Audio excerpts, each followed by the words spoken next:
Hey everybody, I'm Danielle Wathen, and for this assignment we're focusing on the theory of stress and coping. There are a ton of definitions out there focused around how we define stress. Walter Cannon defines stress as the fight or flight syndrome. This pretty much just indicates when a person is presented with a stressor, how they choose to react against that. Another definition I found was a state of mental or emotional strain or tension resulting from adverse or very demanding circumstances. This is basically revolved around change in someone's life. And another one I found was the non-specific response of the body to any demand for change. So it could just be how your body naturally reacts to something it's presented with. These are some of the really common reasons why most of us feel stress, such as work, time, responsibilities. School is a really big one for us. Family, health can also be a stressor. Money and bills, those we all know that financial struggles sometimes definitely can put a big strain on our lives. These are some of the ways that a lot of people I know deal with stress, including myself. Some people bake, some people clean, some people drink.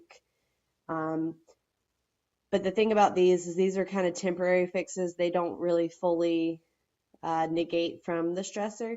They just kind of give you a temporary stress relief for it. Luckily, someone did develop the transactional model. The transactional model is kind of a step-by-step process on how to appropriately negate from a stressor.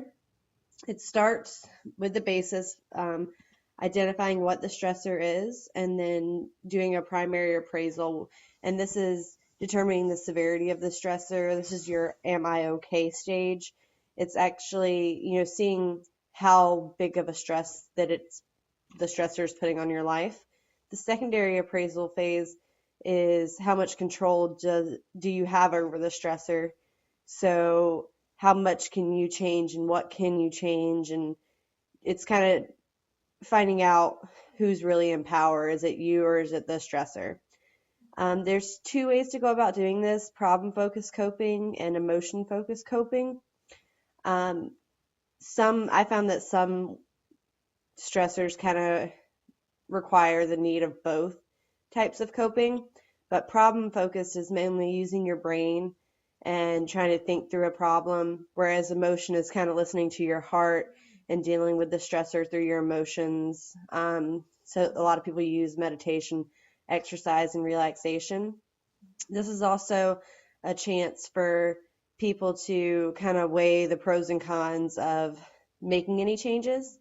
Reappraisal phase is using the feedback loop to determine if it's been properly done or if you need to take a secondary route. So the example I chose to go with was the beauty of pregnancy.